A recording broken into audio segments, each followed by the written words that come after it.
I'm going to go ahead and start recording this with a couple minutes left in this Arizona and Arkansas game because what Arizona's doing to Arkansas right now, I don't feel comfortable watching. I'll go chronological order. I'll go with what we started with to what we ended with. Thank the Lord for the early slate because this late slate were the ones that I was most excited for, that I thought a Darius Acuff 40 bomb was going to keep Arkansas in it throughout, and then I thought Houston and Illinois were going to battle back and forth, and Houston made it respectable, but they didn't necessarily make this too much of a game. But the early slate was outstanding. Outstanding is the only way to put it for those two games. We had a buzzer beater and then a late game heroics to be able to get Iowa the first lead with a couple minutes left and then be able to come back and win this one. So I'll start with Texas and Purdue. This game was the first thing that stood out to me, because I'll take notes throughout the game and stuff. The first thing that stood out to me was the first whistle for this game was at 10:48 remaining. These dudes were absolutely gassed, and that's also what adds to how incredible this game was overall. This game was just dudes getting after it, play after play after play. We saw Cam Heide ended up fouling out. Vokatitis ended up having 4. We saw Oscar Clough foul out. It was physical. It was awesome. It delivered all the goods. It was an amazing game. And honestly, Texas had a great start. Nearly as good as you could ask for.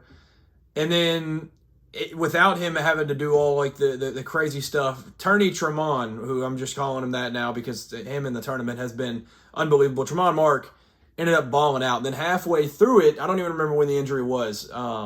It was in the second half, but where Fletcher Lawyer, it wasn't on purpose or anything. It was just it was one of those freak injuries. And he comes down, Tremont Mark does, comes down, falls, twists his ankle, and he does this on one leg, basically. So he finishes the game on one leg, hitting big shot after big shot, clutch moment after clutch moment. Tremont Mark was spectacular throughout this. He was just onion, over and over again. Also, Jordan Pope playing on essentially one leg because he was a game-time decision, ended up playing 33 minutes in this one, hitting big shots throughout. He was spectacular. But Fletcher Lawyer on the other side of things was, from start to finish, pretty awesome. He started the game 2 for 2, picking up right where he left off in the Miami game, and Fletcher Lawyer continues to be the X factor and the guy that makes the complete difference for Purdue. If you would have told me coming into this he had 18 points, I would have said they probably win by 15 plus.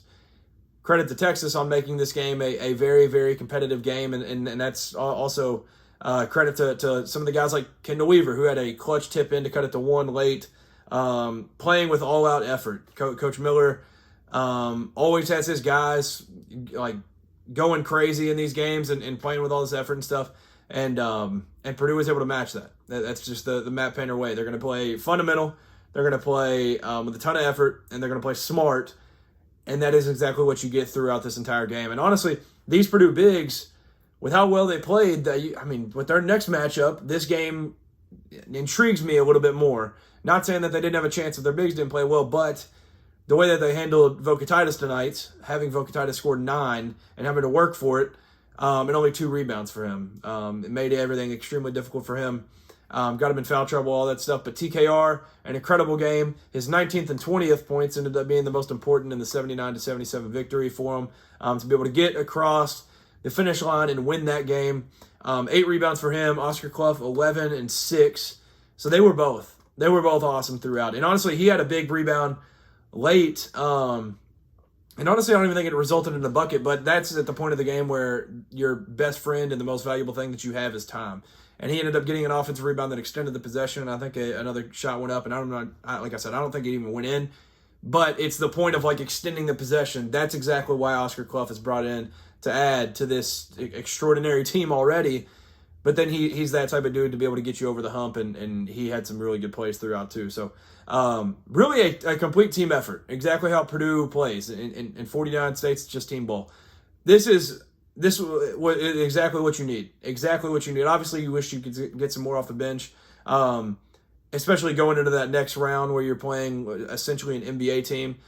But Purdue is back in the Elite Eight. From sweet to elite, they do it again. And honestly, like I said, where they play smart, they play with effort, all this stuff. Braden Smith, they talked about this in the broadcast. I think it was just after the game where they were talking about it. Like, just him being, like, knowledgeable enough to know that, like, oh, well, I'm going to make sure we get the last shot, so I'm going to go at a certain time. And maybe Painter said that, but it wouldn't shock me if this is all Braden Smith on the timing-wise. And that's when he goes at the certain time to where it's like, if I miss this, he knows exactly where to the millisecond the time is. If I miss this, we have enough time for a tip in, but that's about it. Like if it misses and they get the rebound, it's a full court heave. They're not going to be able to do it. So it's overtime or a win, and that's credit to Braden Smith and his knowledge at the end of the day. So, what a game back and forth. And honestly, coming into the day, I was like, I don't know if Texas has got it, but they sure had it. They were right there the entire time. They rebounded well with them, even with Vokatitis not having the best rebounding night. They turned them over a little bit. Like they did a lot of really good stuff throughout. They were just not able to get over the hump, and they fought and fought and fought. And honestly, they had a 4-point lead with 5 minutes left. Brightwin came Heidi subbed out, so you could say that was the complete difference in that one because everything flipped at that point. But coming into the day, like 8.5-point underdog, you could take this as a 2-point loss. And obviously, there's no moral victories, especially in a Sean Miller program. But going away from this one, you left it all out there, and you got to be proud of your squad. So that was an amazing game. And then at the exact same time, we're getting an amazing finish in Nebraska, Iowa. This was a shot-making game if I've ever seen it. This was awesome. This was an amazing hoops. There were combined 68 threes taken in this one. Iowa shot 43%. Nebraska shot 34%. Nebraska's obviously got a little bit more that they can do at the rim with Mast and Buchenshell and all these guys. They shot better at the line, and it was 11 free throws to 12 free throws. Like, this game was absolutely spectacular. Shot maker game. That was the story of it. And one of the guys that stepped up was Tate Sage off the bench. 19 points for Tate Sage. This is a dude that averages around 5.6 points per game. Freshman from Oklahoma. He was absolutely amazing in this one. Alvaro Figueres, not saying the 16 off the bench isn't amazing from him. It certainly is, especially those last ones that ended up being the daggers. But for him, like, it's not expected, but, like, this is a dude that has brought it and had some really good games as of late. So, this one for Iowa, like this game, I think they had their first lead with only a couple minutes remaining. Like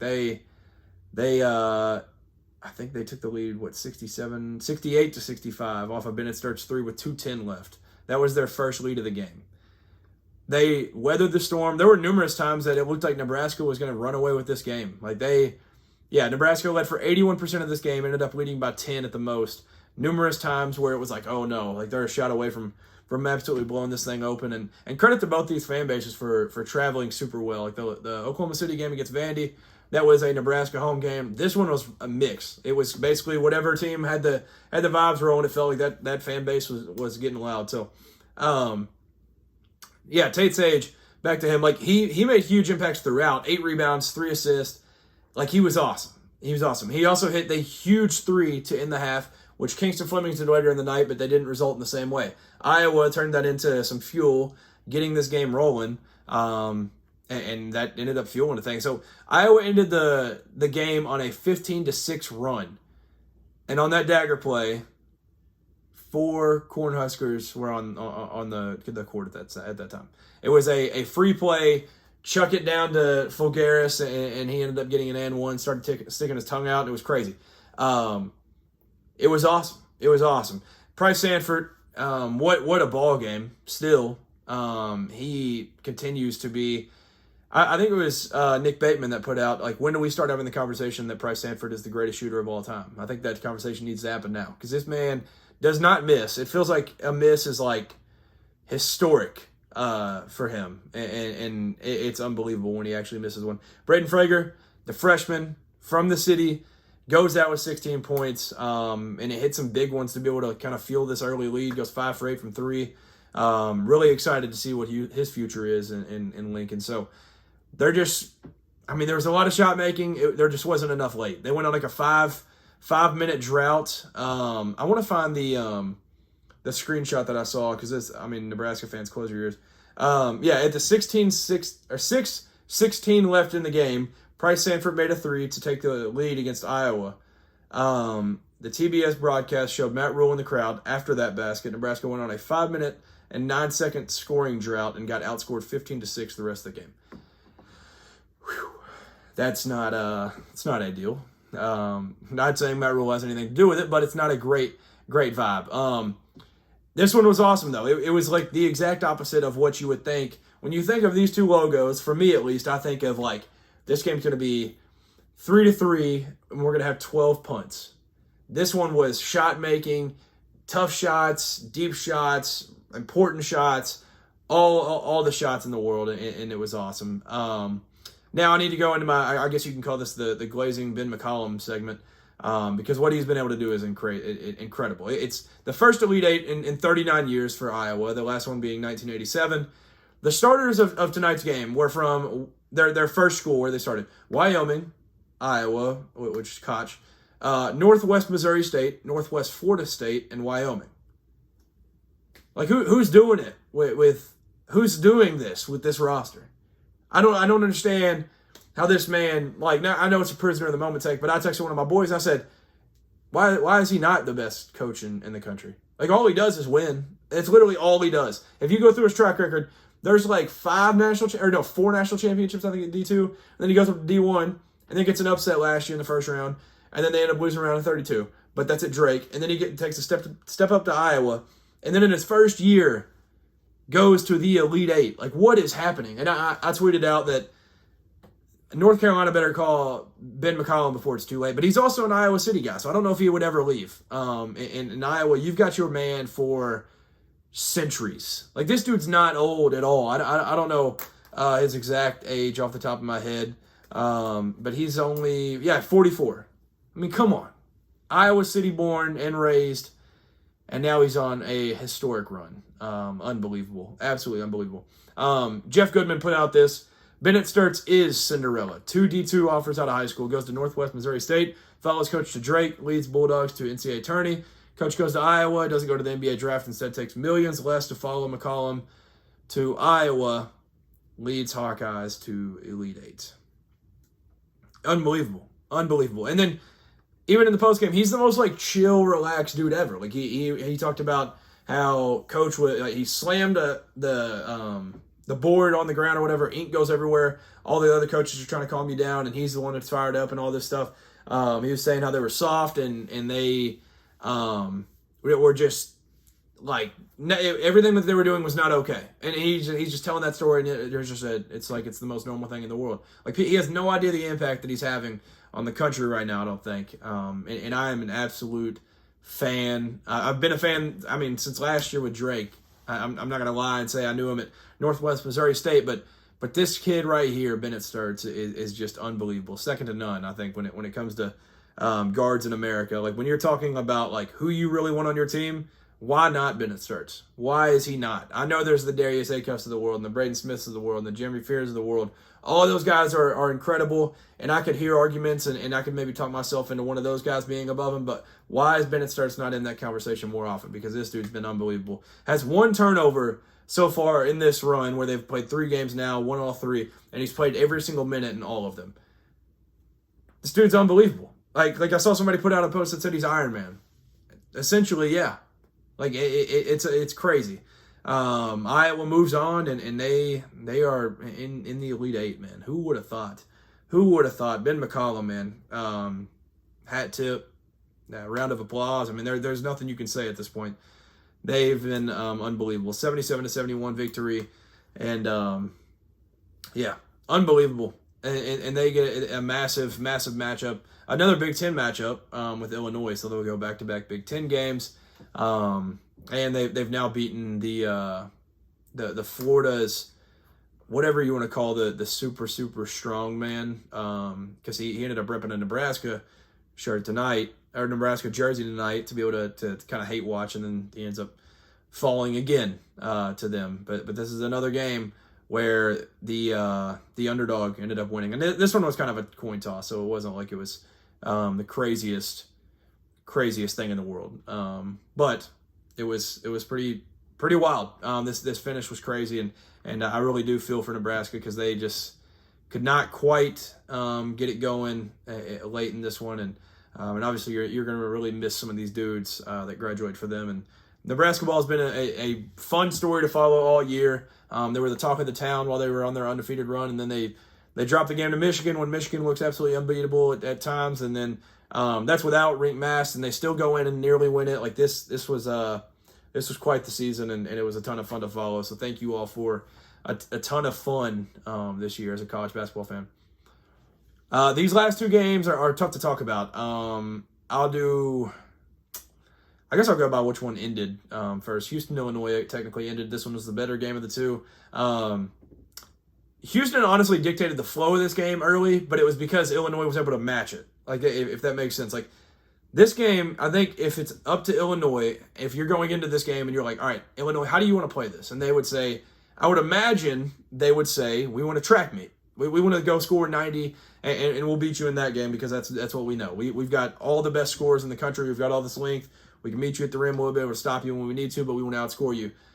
Houston said, no, we're actually going to slow these things down. We're going to make everything super difficult. Illinois said, all right, we'll do you one better. We'll match you in that and make everything extremely, extremely difficult for them. And Houston could never really get it going. Like, they did all that they could. JoJo Tugler had one of the most incredible chase down blocks I've ever seen in college, at least. That was unbelievable. This one was literally what I was saying. When you think of Iowa, Nebraska, that's what this one was. It was 3-3, 5 minutes in. The halftime score was 24-22. Andres Stojakovic was a big reason why the Illini were able to lead by 2 at half.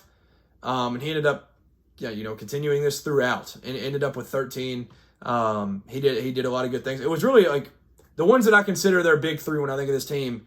Kylan Boswell, I can't say enough about him. Just an absolute winner. He will go out and guard somebody's best player. He will stay and play help side if it's needed. Whatever is needed by the scout. And he's also gone from where, like, there's been numerous guys come into the program where you've had guys into the program and it's been like they've kind of taken what his role was supposed to be. Like Yakachonis, Keaton Wagler, but he keeps just taking this role and he's like, I just want to win.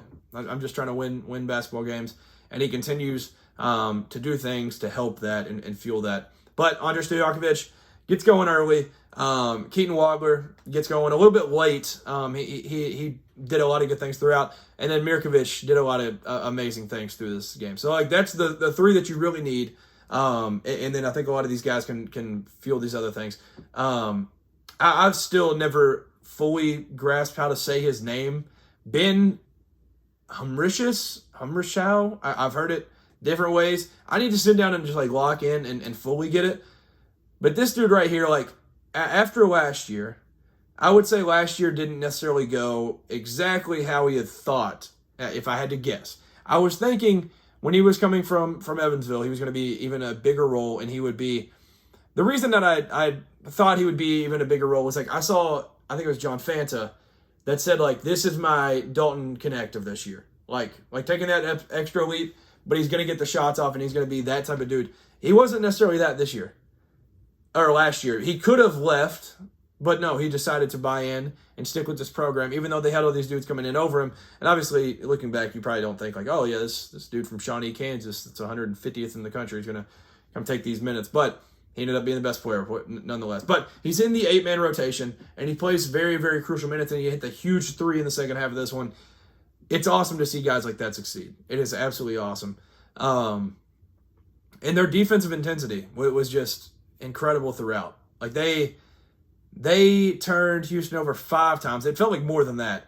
But even without the turnovers, they made everything extremely, extremely difficult. Like the rim pressure that they were able to apply, the pressure on the perimeter to not let too many shots feel super comfortable. Like, even when the Houston shots would go in, they'd be difficult most of the time. Like, the Chris Sinak rebound and kick out late in the first half was a pump fake, sidestep, Emmanuel Sharp gets it to fall. There's one late where Kingston Flemings, I think that's when they cut it to 9 or something.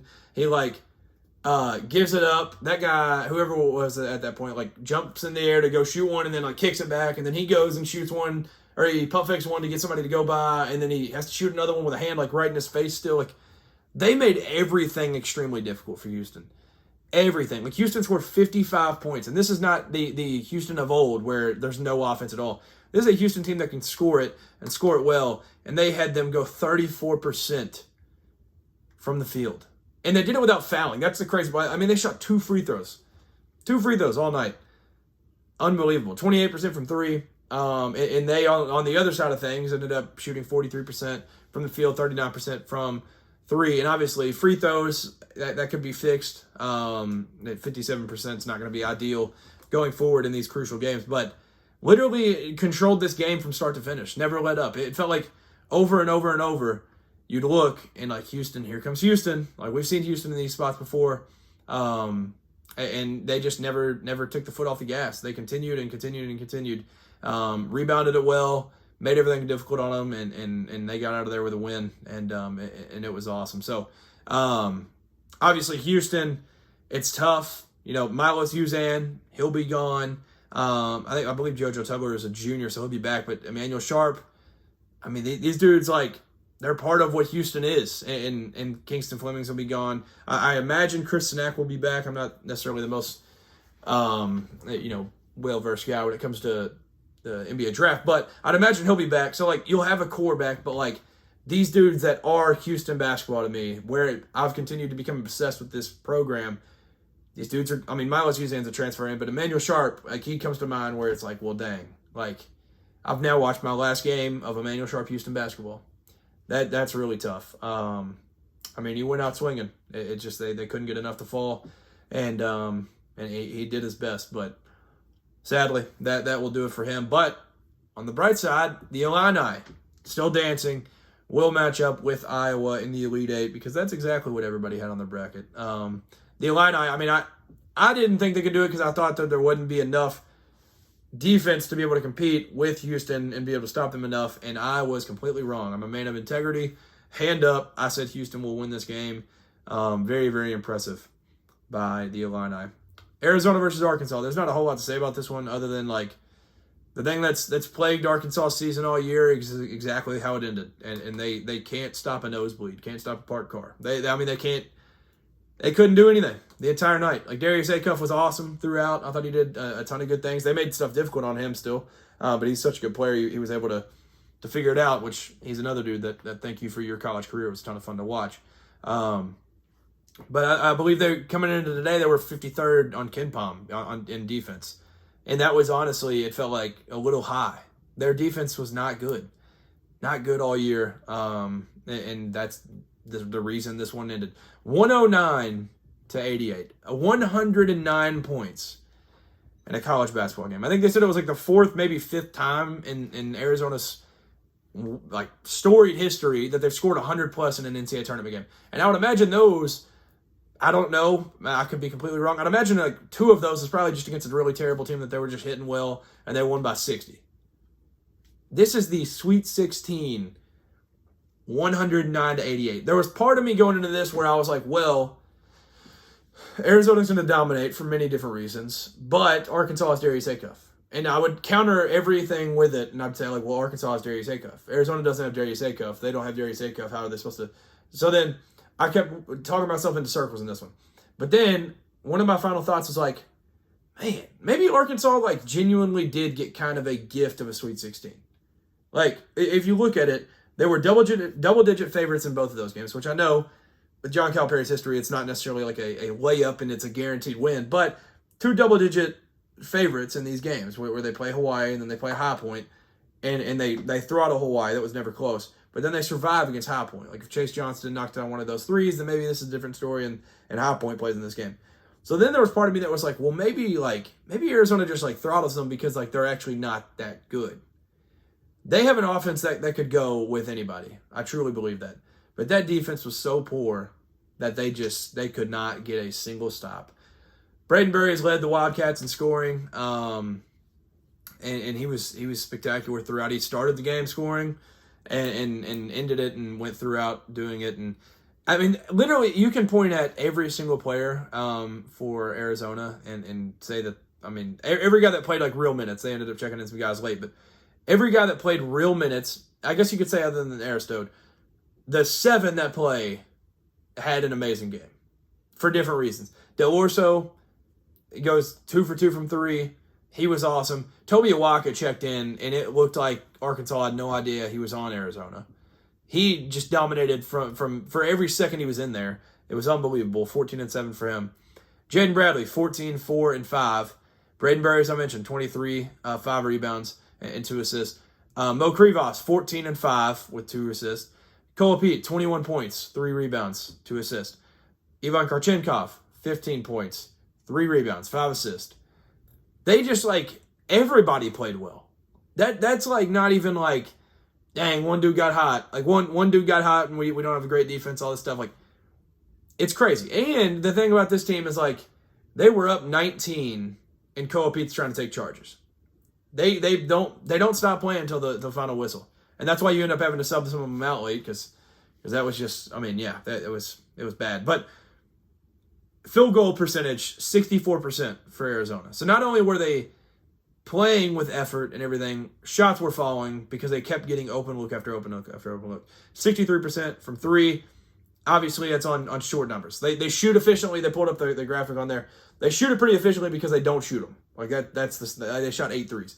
On the other end, Arkansas, 22%. They go 5 for 23 from 3. Yeah, just not enough. Not enough. They have enough when it comes to attacking the rim and doing all of that, but overall, there's just not enough there. I do want to highlight, if you were to take this game based on highlight plays, Arkansas probably wins. So I'll just put it that way. Malik Ewan had a dunk that would nearly get 10s across the board. It wouldn't get a 10 from me. It would certainly have a 1-0 for me in a dunk contest. That dunk that he had was absolutely insane. He had a putback, like, reverse one-hand, I don't even know. I don't have no idea what to even call it. That was unbelievable. So credit to him. Trevor Brazil had a couple plays that were absolutely insane, which also, I think this ends his college career. Great career out of him, too. So they had dudes that just made play after play after play. Billy Richmond got ejected on, I don't know if that was actually worth an ejection. I'll just be honest. That was not great. If you say he shoved, then he shoved half extension, and Karchenkov sold that.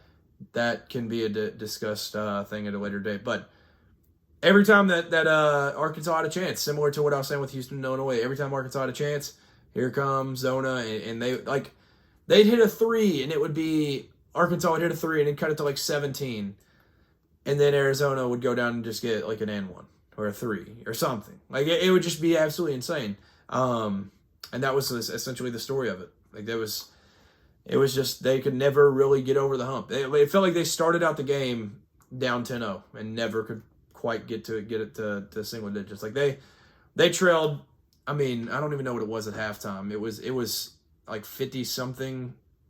Yeah, it was 54-43 at half, and they gave up 55 in the second half. Like it's unbelievable, unbelievable.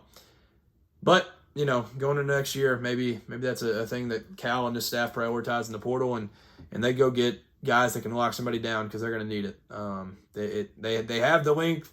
They don't have the defensive tendencies that you're going to need to be able to go win some of these games. Lastly, before I jump off here, John Rothstein tweeted this out, and it kind of stood out to me because this is just crazy. So there's 12 teams remaining because we have half the elite or half the Sweet 16 done. 5 of those teams are from the Big Ten: Michigan, Michigan State, Illinois, Iowa, Purdue. And this is a conference that hasn't had a champion since 2000 when Michigan State won it. Like, I mean, there's a legit shot for a all Big Ten Final Four with the Michigan State, the winner of Illinois, Iowa, whoever you want to go with there, Purdue, and then Michigan making it. Like, it'd be unbelievable. And I don't know if I'm rooting for it or not because it's just a funny narrative that, like, doesn't even really matter at all, but it's just funny to kind of go with it. So I don't really know if I'm rooting for a Big Ten team to win it or not, but who knows? It's just a very interesting fact because, like, it's a conference that hasn't won in 26 years, and they've been at the top. If they're not top 2, then they're right there at 3, just right behind. They've been one of the best conferences over that time period, and they've just not been able to get over the hump. And but maybe this is the year. So we're halfway done with the Elite 8 games. I can't wait for tomorrow. I don't even know the exact times. This one tonight was rough because it's a weeknight and the game's tipped off at 10:05 and 10:06. St. John's will start us off against Duke tomorrow at 7:10. 7:35 Alabama versus Michigan. And then 9:45 Michigan versus UConn. 10:10 Tennessee versus Iowa State. And I will be back covering those. Those are going to be some awesome games. Can't wait for those. Very, very excited. Thank you for tuning in. Make sure to like, comment, subscribe. Make sure to subscribe. Just join me for this journey. I don't even know where the halfway point would technically be, but we don't have too many games left. It's really sad. I don't feel like doing the math. We'll have to think about how much we have left, but there's not much left.